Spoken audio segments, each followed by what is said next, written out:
오늘도 이렇게 오후 예배 저희들 함께 예배드리게 하신 하나님께 영광을 올려드립니다. 한번 따라해 보겠습니다. 내가. 다시 한번요. 내가 신성전원교회의 본이다. 네. 다시 한번 할까요? 내가 신성전원교회의 본이다. 예, 그렇습니다. 예, 참, 이 오후 예배까지 이렇게 드리는 여러분에게 제가 말씀드리는 거는 여러분이 신성전원교회 신앙의 본이 되시는 은혜가 있기를 축원드립니다. 지난번에도 말씀드렸죠? 본이라는 건 뭐냐면 사도 바울의 그러한 강구처럼 내가 하는 것처럼 다른 후배 신앙인들이 신앙생활 하는 겁니다. 그러길 원하는 겁니다. 그래서 여러분이 본이 된다는 것은 그만큼 우리 교회가 얼마나 단단하게 세워질 수 있는가, 얼마나 하나님이 기뻐하시는 교회가 될 수 있는가를 볼 수 있는 기준이 되는 겁니다. 사랑하는 성도 여러분, 하나님이 보시기에도 우리 모든 교회 성도들이 보기에도 또한 이 세상 사람들이 보기에도 본이 되실 수 있는 여러분 되기를 축원드립니다. 예, 본이 되셔야 돼요. 자, 오늘 그 본문 말씀 보니까 지혜 있는 자같이 하라는 겁니다. 오늘 본문 15절에 보면 이런 말이 나옵니다. 그런즉 너희가 어떻게 행할지를 자세히 주의하여 지혜 없는 자같이 하지 말고 오직 지혜 있는 자같이 하라라는 겁니다. 사랑하는 성도 여러분, 누군가 여러분에게 지혜로운 삶을 살 것이냐 아니면 어리석은 삶을 살 것이냐라고 물어본다면 여러분은 어떤 삶을 살 거라고 말씀하시겠습니까? 그렇죠. 예. 거의 대부분은 진짜 어떤 작심하고 말하지 않는 이상은 지혜로운 삶을 살 거라고 말할 겁니다. 그런데요, 세상을 보면요, 다 지혜롭게 살려고 사는데 정작 어리석게 사는 사람이 더 많다는 겁니다. 예. 모두가 지혜를 원하고 모두가 그 삶을 원하지만 정작 삶은 어리석은 삶을 사는 자들이 더 많다라는 겁니다. 사랑하는 성도 여러분, 오직 지혜로운 자 같은 삶을 사시기를 주님의 이름으로 축원드립니다. 축원드립니다. 예, 뭐가 지혜겠느냐? 저희가 이제 에베소서에 저희들이 계속하는 문맥 가운데서 저희들이 나간다면 지혜로운 자는요, 어떤 자가 지혜로냐면 16절에 보니까 세월을 아끼는 자가 지혜롭다라는 거예요. 뭘 아끼는 자가 지혜롭다고요? 예, 세월을 아끼셔야 돼요. 세월을. 그렇죠. 세월을 아끼셔야 돼요. 우리 이제 연로하신 이제 두 권사님이 저 뒤에 계시지만 우리 권사님들도 참 이 험한 세상 정말로 이렇게 살아오시면서 이 시간이 언제 이렇게 지나갔는지 모른다는 거죠. 예, 항상 하시는 말씀이 언제 하루가 이렇게 가는지, 언제 한 주간이 이렇게 갔는지, 또 그러다 보면 언제도 모르게 1년이 금방 또 지나가 버리고. 우리 권사님들이 말씀하시는 거예요. 세월이라는 게 그겁니다. 세월이라는 게. 여러분 젊은 인생 오래 사실 것 같습니까? 아니에요. 세월을 아끼세요. 자, 그리고 왜 우리가 어떻게 하는 사람이 지혜로운 자냐면 때가 악한지를 깨닫는 자가 지혜로운 자입니다. 예.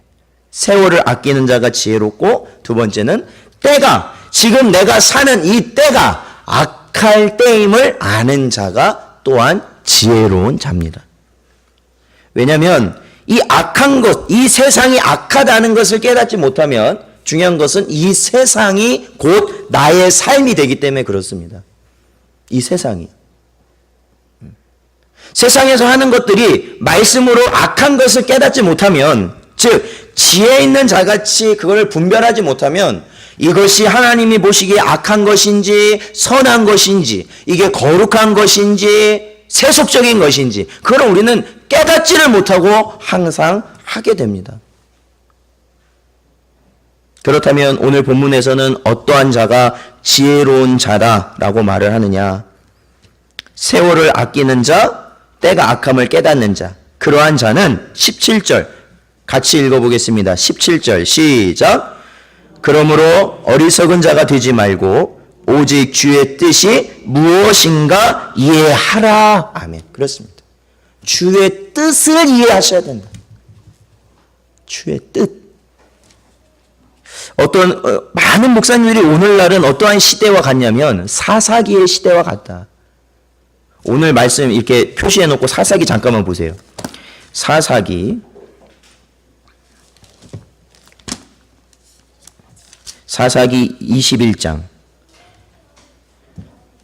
마지막 장이에요. 사사기 마지막 장 21장 25절 마지막 절, 마지막 장의 마지막 절. 이 사사기를 기록한 사람이 마지막까지도 계속해서 말하고 있는 한 구절. 자, 사사기 21장 25절 읽어보죠. 시작. 그때에 이스라엘의 왕이 없으므로 사람이 각기 자기의 소견에 옳은 대로 행하였더라. 아멘. 여러분, 이 말씀을요 가볍게 생각하시면 안 됩니다. 가볍게 생각하시면 안 돼요. 저희가 그 금요일날 잠언서의 말씀, 잠언서 3장에 있는 말씀을 저희들이 보았는데, 자신의 지혜를 의지하는 사람, 그 사람이 어떤 사람이냐면 가장 어리석은 사람이다. 가장 어리석은 사람. 예. 가장 어리석은 사람. 그러니까 우리는 어떠한 것을 내 생각과 내 지혜와 내 소견, 이게 중요한 게 아니고, 저와 여러분이 힘써야 되는 것은 주님의 뜻이 도대체 무엇이냐를 여러분이 분별하셔야 된다. 주님의 뜻이 무엇인지. 오늘날 성도들에게 있어. 성도들란 말 자꾸 쓰니까. 오늘날 교인들, 교회 다니는 신자들, 그들에게 나타나는 여러 가지 모습 중에 가장 어리석은 모습 중에 하나가 무엇이냐면 자기 멋대로 신앙생활을 하는 거예요. 자기 멋대로. 그 자기 멋대로 하는 신앙생활은 뭐냐면 꼭 하지 말라는 것만 하는 신앙생활이에요. 그 하지 말라고 하면 꼭 그걸 해요. 왜? 왜 해요? 왜? 하지 말라는데. 아니, 말씀이 하지 말라는데 그걸 합니다. 끝까지 그냥 아주 그냥 소신 있게 해요, 그걸. 여러분, 그런 사람은 어떤 사람이냐? 어리석은 사람이라는 거예요. 어리석은 사람. 그 인생의 경주를 함에 있어서 이미 방향을 잘못 잡고 뛰는 사람이라는 거예요. 방향을 잘못 잡고. 그래서 저와 여러분이 언제나 해야 되는 건 뭐냐면 주님의 뜻이 무엇인지를 분별하는 삶을 사셔야 되는 거예요. 하나님의 뜻이 무엇일까? 내가 이 일을 결정하는데 결정하기 전에, 내가 뭔가를 결정하기 전에 하나님은 도대체 이거를 어떻게 생각하실까? 하나님은 도대체 나에게 이 일을 통해서 무엇을 원하실까? 그거를 생각하시라는 거예요. 하나님이 내가 이렇게 하려고 이 직장을 했는데 이게 안 됐다. 그럼 하나님이 무엇을 나에게 원하시는 걸까? 그걸 생각해야 된다는 거죠. 내가 원하지도 않았는데 아주 좋은데 뭐가 됐다. 그럼 하나님이 도대체 이 일을 통해서 내게 원하신 게 무엇인가를 생각하셔야 된다는 거죠. 근데 오히려 말 들어보면 그런 말 안 나와요. 안 됐으면 안 됐으니까 서운하고, 됐으면 그냥 거기에 좋은 데니까 좋아하고, 그게 끝이야. 그게 끝. 사랑하는 성도 여러분, 우리는 세월이 그냥 우리에게 무작정 주어진 게 아니에요. 아까도 그랬잖아요. 옆에 사람, 제 아이들 보면 저는 안 그랬는데 세월이 갔더라고, 이미. 저는 안 갔거든요, 마음이. 저는 항상 20대거든요. 항상 10대거든요. 지금도 막 하면 뭐든지 할 수 있을 것 같아요. 안 돼. 몸이 안 따라줘. 그리고 아이들이, 옛날에 이만한 아이들이 컸어. 이렇게 금방 컸어. 징그럽게 컸어. 이걸 보면 이 세월이라는 게 내 마음대로 안 되는 거잖아요. 근데 그거 언제까지 허비하실 거예요? 그거 어리석은 자라니까요. 어리석은 자예요. 그러면 주님의 뜻을 분별하는 자, 주님의 뜻을 이해하는 자는 어떤 자냐? 어떤 것을 하는 자냐? 18절 같이 읽어보겠습니다. 시작. 에베소 5장 18절입니다. 시작. 술 취하지 말라. 이는 방탕한 것이니 오직 성령으로 충만함을 받으라. 아멘. 그렇습니다. 지혜 있는 자, 그 자는 세월을 아끼는 자고 세상의 악을, 세상이 악한 것을 분별한 자예요. 그래서 하나님의 뜻이 무엇인지를 항상 추구하는 자입니다. 그러한 자는 어떤 자냐면 쉽게 말하면 성령 충만한 자라는 거예요. 성령 충만한 자. 여기서 술 취하지 말라, 방탕한 것이다. 이거는 술에만 해당하는 게 아니에요. 술에만 해당하는 게 아니에요. 이 술은 여기서 성경에서 보면 술이라는 것이 항상 술 취하는 것과 항상 대조돼서 나온 게 뭐냐면 성령으로 취하는 거예요. 그러니까 이게 뭘 말하냐면 성령 충만한 것과 세상이 충만한 자의 모습이라는 거예요. 세상이 충만한 자. 술 취한다는 거예요. 세상이 그 안에 가득한 거예요. 세상이. 언제까지 이 세상 것 때문에 그 마음속에서 걱정하고 고민하고 그것이 나의 즐거움이 되고 그것이 나의 소망이 되는 삶을 살 거냐는 거예요. 언제까지? 그런 것이 언제까지 나에게 기쁨이 되겠느냐는 말이에요. 언제까지? 그것은 다 없어질 거예요. 없어질 거. 그래서 지혜로운 자는 성령 충만한 자가 지혜로운 자다라는 것을 기억하셔야 돼요. 19절 시와 찬송과 신령한 노래들로 서로 화답하며 너희의 마음으로 주께 노래하며 찬송하며. 그렇죠. 성령 충만한 자에게서 나오는 것들은 시와 찬송과 신령한 노래다. 찬송이 끊이지 않는다. 찬송이 끊이지 않는다. 이거는 단순히 내가 뭐 찬송가를 많이 불러서 그렇다는 게 아니에요. 이 찬송은 그 찬송이 아니에요. 정말로 하나님께서 나를 구원하시고 내 안에 성령이 함께 하심으로 인하여서 내 모든 그 삶 속에서 내 마음 속에서 그냥 끌어올라오는 것들이 뭐예요? 바로 찬송. 하나님의 영광을 돌리는 모든 것이 찬송.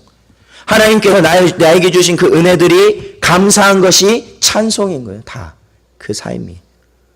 그러한 삶을 살고 계시냐는 거예요. 끌어넘치는 걸 어쩔 수 없잖아요. 저도 어렸을 때 라면을 처음 끓여봤는데 그때가 아마 7살 땐가 그랬을 거예요. 7살. 예. 어머니 아버지는 신방 가시고 집에서 이제 뭘 먹을 게 없으니까 라면을 한번 끓여봤다 해서 옛날에 골로 있잖아요. 골로. 거기에다 불을 붙여가지고 이제 라면을 끓였는데 라면을 끓여도 이게 안 끓어요. 나중에 이제 어머니가 마침 그때 오셨어요. 그러더니 뭐 하냐? 그래서 제가 배가 고파서 라면을 하나 먹으려고요. 그래서 어머니가 골로에 가시더니 뚜껑을 딱 열어보시더니 야 이놈아 물이 한강이다. 너 언제 라면 먹을래? 냄비도 이만한 거에다 물을 하나 붓고 거기다 라면 딸랑 하나 넣고 그랬으니 물이 한강이다. 예. 보세요. 물 해놓고 불 지펴놓고 뚜껑 닫아놓으면 언제가 그게 끓으면 어떻게 돼요? 넘칩니다. 넘쳐요. 넘치는 게 당연하다라는 거예요. 넘치는 게 당연하다. 즉 여러분 우리가 성령 충만에 대해서 여러 가지로 이론도 있고 여러 가지 하지만 중요한 것은 내 안에 성령 충만하시면 넘치게 될 수밖에 없어요. 그 은혜가 내 속에서 넘치게 될 수밖에 없다고요. 넘치게 될 수밖에 없다고요. 넘쳐야죠. 예? 우리가 믿는 건 점잖게 믿는 게 아니에요. 넘쳐야죠. 뭐가 넘쳐야지. 뭐가 넘치세요? 한숨이 넘치진 않으세요? 차 찬송이 넘쳐야 되는데, 감사가 넘쳐야 되는데, 막 한숨 막 땅이 막 다 꺼지고 막. 그러다 지구 멸망합니다. 여러분 계속 그렇게 하시면. 땅이 다 꺼져가지고. 불만이 그냥 넘쳐나고. 그러진 않으시냐고요. 20절 범사에 우리 주 예수 그리스도의 이름으로 항상 아버지 하나님께 감사하며. 그렇죠. 찬송하고 또 뭐가 나요? 감사한다. 감사. 이거는 뭐 성경에서 이거 뺄 수가 없어요. 감사. 이게 감사가 떠났다. 이미 그 입술에서 감사가 사라졌다. 그거 문제 있어요. 네. 감사가 사라지면 문제 있는 거예요. 감사. 여러분은 감사가 떠나지 않으셨어요? 우리 오랜만에 우리 앞뒤 좌우에 있는 분들과 이렇게 인사합니다. 참 감사합니다. 예, 참 감사합니다. 예, 앞뒤 좌우 딱 보시고 예, 감사합니다. 예, 막 들이받는 사람도 있어요. 네.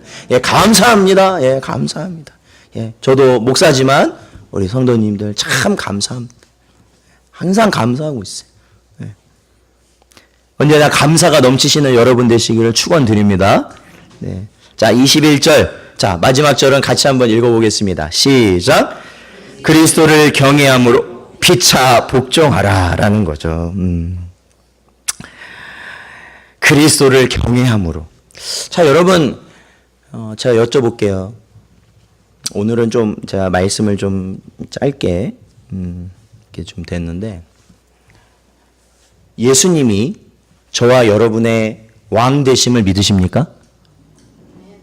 자, 예수님이 저와 여러분의 주인 되심을 믿으십니까? 그래서 예수님을 우리가 뭐라고 해요? 우리를 구원하시고 우리의 주인 되신 분이라고 해서 구주라고 부르죠? 사랑하는 성도 여러분, 예수님이 우리의 구주가 되심을 믿으십니까?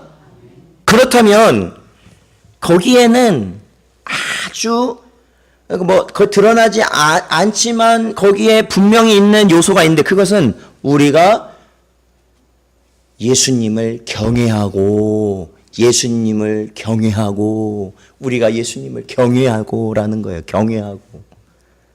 경외한다는 것은 예수님을 두려워하고 예수님의 말씀에 어떻게 해요? 복종한다라는 것이죠.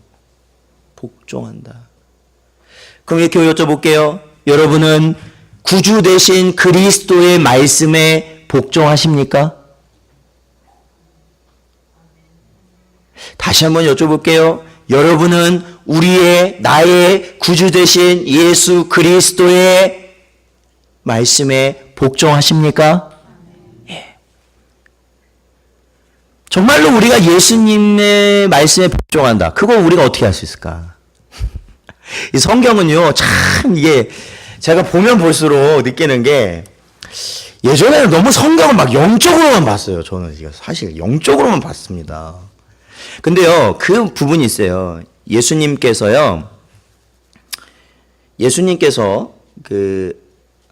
안증뱅이, 즉 장애인, 안증뱅이, 걷지 못하는 자를 고치실 때 그런 말씀을 하시잖아요.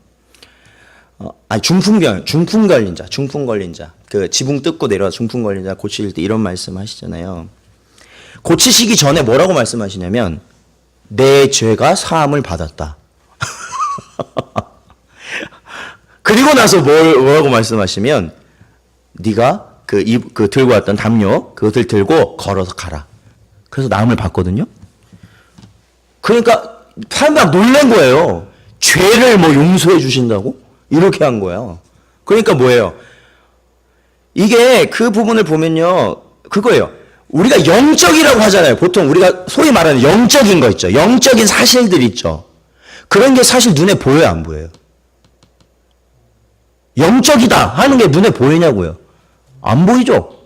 안 보여요. 그거는 우리와는 상관없는 역사이기 때문에 그래요. 왜냐하면 하나님이 하시는 역사잖아요. 근데 어떤 사람은 굉장히 영적인 거를 자기 막 마음대로만 하는 것처럼 이야기를 하는 사람이 있는데, 그런 사람 위험합니다. 영적인 것은 하나님이 하시는 거예요. 그거 분명하죠? 맞죠? 그러니까 죄사함이라는 것도 사실은 영적인 부분이거든요. 예수님이 하실 가장 큰 사역임에도 불구하고 영적인 것이기 때문에 보여요, 안 보여요?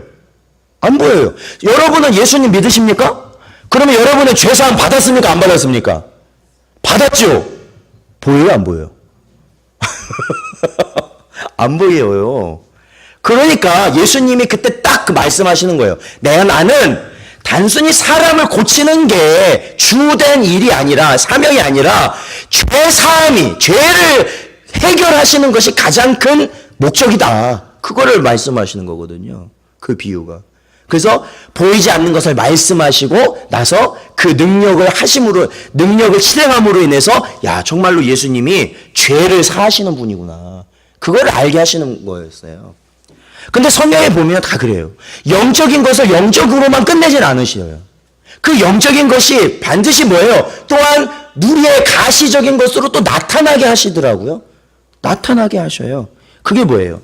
우리가 예수님의 말씀, 제가 아까 말씀드렸죠. 계속 말씀드렸죠. 우리는 그 예수님의 말씀에 복종하셔요? 안 하셔요? 복종하십니까? 복종하시면 여기 나오는 거예요. 피차 복종하라. 아까 우리 사도신경 하는 거랑 또 비슷한 부분이 나오네요. 성도의 교제에 관한 부분인데, 아까 제가 잠깐 예로 드렸지만, 끼리끼리 안 돼요. 그거 안 됩니다. 교회 안에서.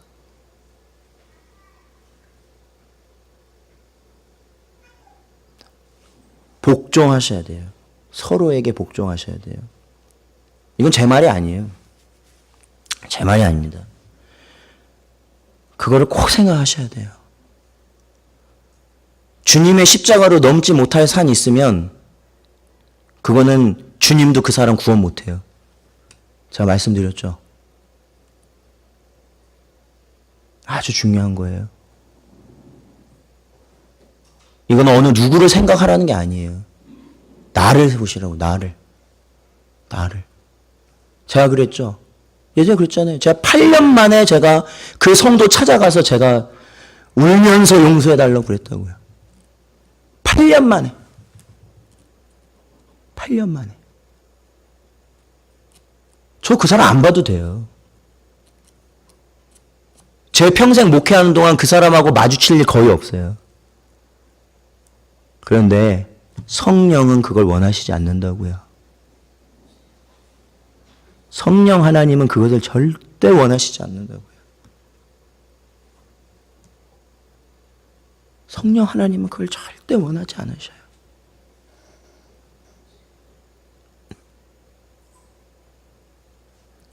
내가 예수를 구주로 믿고 정말 주님의 말씀에 복종하면, 내가 정말로 주님이 하신 말씀에 내가 복종하는 삶을 살고 있다는 것이 정말로, 경외하는 삶을 살고 있다는 것이 정말로, 증명을 해보세요. 증명을.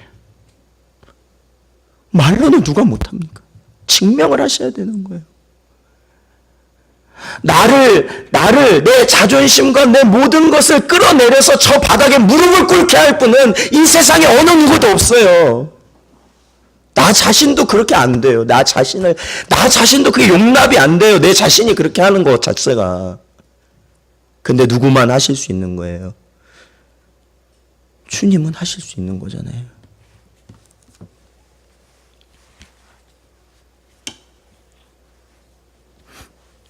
그게 주님이 정말로 나의 구주라는 고백이 정말로 나오는 거예요. 그럴 때.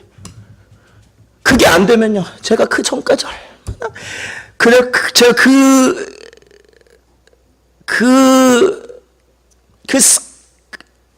저는 그거를 이렇게 표현하고 싶어요. 그거는 마귀의 올무였어. 마귀의 올무. 나를 올가매는 마귀의 올무였던 거예요.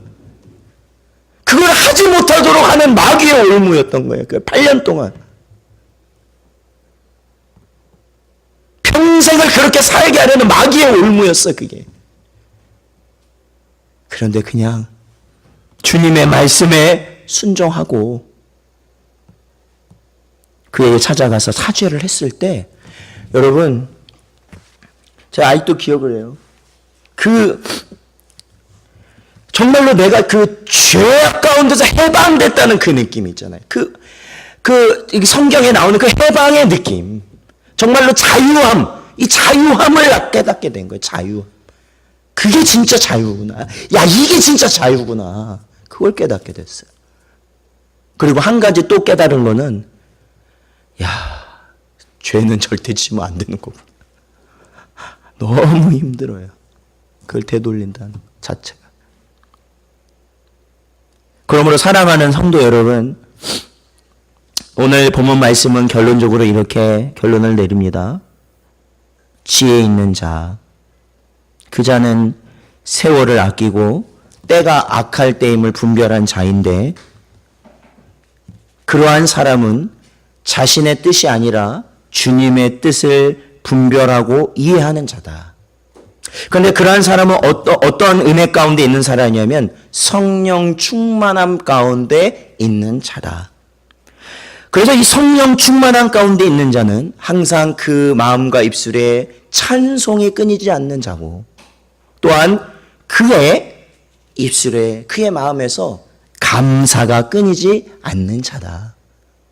그래서 결론은 그는 그리스도를 경외하는 자므로 성도 간에 복종하는 모습을 보이는 것이다 라는 거예요. 사랑하는 성도 여러분, 항상 말씀드리지만 내가 용서할 수 없으면 주님도 우리 용서 못합니다. 그거 기억하셔야 돼요. 내가 무언가 이건 도저히 안 된다. 그러면 주님도 나를 보고 뭐라고 하시냐면, 나도 너 도저히 안 된다. 이거예요. 제가 저번에도 말씀드렸죠. 저희 주기도문에 보면 그 부분이 있잖아요. 우리가 우리에게 죄 지은 자를 사하여 준 것 같이 우리 죄를 사하여 주옵시고 라는 부분이에요. 그게 뭐냐면 예수님께서 우리를 위하여서 죽으셨지 않습니까? 그러면 그 사실을 믿고 그 은혜로 말미암아 구원을 받은 자면은 자기를 향해서 어떠한 것으로 인해서 잘못을 한 사람을요 용서하지 않는다? 그거는 말이 안 되는 거라는 거예요. 그래서 그 비유 나오잖아요. 1만 달란트 빚진 자 비유가 나오잖아요. 그렇죠?